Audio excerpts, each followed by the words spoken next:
AP deputy CM Pawan కి ప్రజలు ఎన్ని మార్కులు వేస్తున్నారు? ప్రజల నుంచి వచ్చే స్పందనను సేనాని ఎలా తీసుకుంటున్నారు? తన శాఖలపై ఆయన పూర్తిగా పట్టును సాధించారా? ప్రభుత్వంపై ఆయన అంతర్గత విమర్శలు చేస్తున్నారా? ఆయన ఇచ్చిన హామీలపై ఎలాంటి విమర్శలు ఎదురవుతున్నాయి?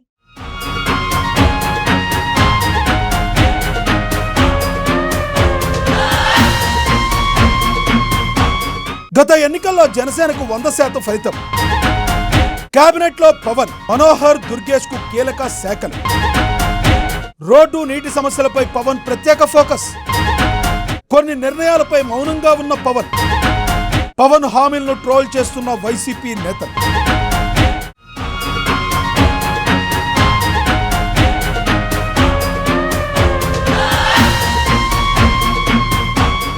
జనసేన అధినేతగా జనంలోకి వచ్చి అధికారాన్ని చేపట్టిన పవన్ కళ్యాణ్ ఏపీలో ఉప ముఖ్యమంత్రిగా ఉన్నారు. ఎన్నికల్లో జనసేనకు 100% స్ట్రైక్ రేట్ వచ్చింది. 21 అసెంబ్లీ స్థానాల్లోనూ 2 పార్లమెంట్ స్థానాల్లో పోటీ చేసిన అభ్యర్థులు అందరూ గెలిచారు. దాదాపుగా 17% ఓట్ బ్యాంకును కూడా సొంతం చేసుకుంది. ఆ తర్వాత చంద్రబాబు మంత్రివర్గంలో డిప్యూటీ సీఎంగా బాధ్యతలను చేపట్టారు. కీలకమైన గ్రామీణాభివృద్ధి, పంచాయతీరాజ్ శాఖతో పాటుగా తన అత్యంత ఇష్టమైన అటవీ శాఖను అడిగి మరీ తీసుకున్నారు.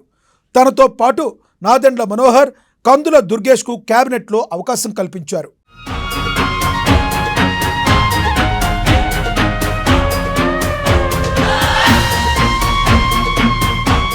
తొలిసారి మంత్రి పదవి తీసుకోవడంతో కొన్ని రోజుల పాటు తనకు అప్పగించిన శాఖలపై పవన్ కళ్యాణ్ పూర్తి స్థాయిలో అధ్యయనం చేశారు.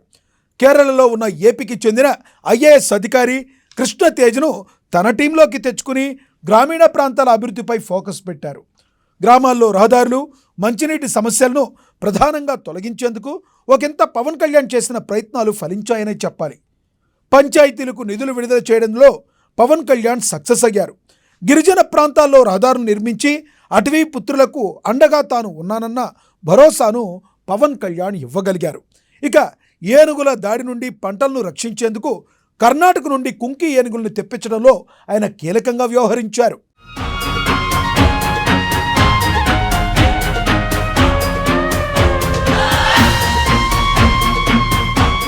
ఇక ఏడాది కూటమి ప్రభుత్వ పాలనలో పవన్ కళ్యాణ్ కొన్ని నిర్ణయాల పట్ల మౌనంగా ఉండడం, ప్రభుత్వాన్ని ప్రశ్నించలేకపోవడం ఒకంత ఆయన ఇమేజ్ను డ్యామేజ్ చేస్తుందనే చెప్పాలి.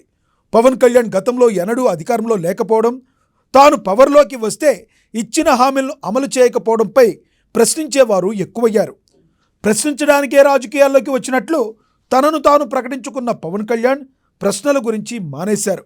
ఆయన ప్రభుత్వ నిర్ణయాలకు తలోపడమే ఇప్పుడు విమర్శలకు తావిస్తుంది. అమరావతి రాజధాని నిర్మాణానికి ఇస్తున్న ప్రాధాన్యం, సమస్యల పరిష్కారానికి పాటుపడకపోవడంపై పవన్ మౌనాన్ని సోషల్ మీడియాలో చాలామంది తప్పుపడుతున్నారు.